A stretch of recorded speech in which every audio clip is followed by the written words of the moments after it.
আরো একটি শক্তিশালী ভূমিকম্প তুরস্কে আবার ভূমিকম্পে ক্ষতিগ্রস্ত তুরস্ক। ভয়াবহ ভূমিকম্পে 9.9 মাত্রার ভূমিকম্প অনুভূত হয়। ভূমিকম্প। সম্প্রতি তুরস্কে ঘটে যাওয়া 7.8 মাত্রার ভূমিকম্পে শুধু মৃত্যুবরণ করেছে প্রায় 50,000-এরও বেশি মানুষ, আর এতে করে আহত হয়েছে প্রায় লক্ষাধিক জনসাধারণ। সেই সাথে বিধ্বস্ত হয়েছে প্রায় 7,000 জনবসতি বা ঘরবাড়ি। সেখানে আমাদের বাংলাদেশের প্রতি বর্গ কিলোমিটারের পপুলেশন ডেন্সিটি তথা মানুষের ঘনত্ব হলো 1265 জন মানুষ। এটা হলো গোটা বাংলাদেশের হিসাব।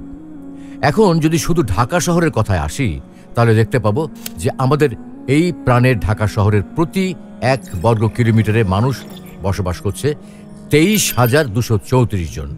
ভেবেছেন এখন যদি ঢাকায় ঠিক তুরস্কের মতো সেম একটা ভূমিকম্প হয়, তাহলে যে কত লক্ষ মানুষ শুধু নিহত হবে তার হিসাব অনুমান করাও এখন মুশকিল হয়ে দাঁড়িয়েছে।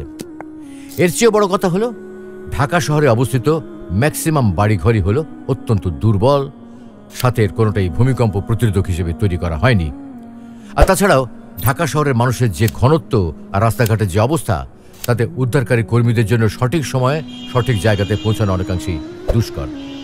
কখনো ভেবেছেন কি এই অবস্থায় আমাদের অবস্থা কতটুকু ভয়াবহ হতে পারে? আল্লাহ আমাদের সবাইকে এমন অবস্থা থেকে মুক্তি দান করুন এবং এমন বিশেষ কিছু করার তৌফিক দান করুন যেটা আমাদের সকলের জন্য আখিরাতের অবলম্বন হবে। আল্লাহুম্মা আমিন।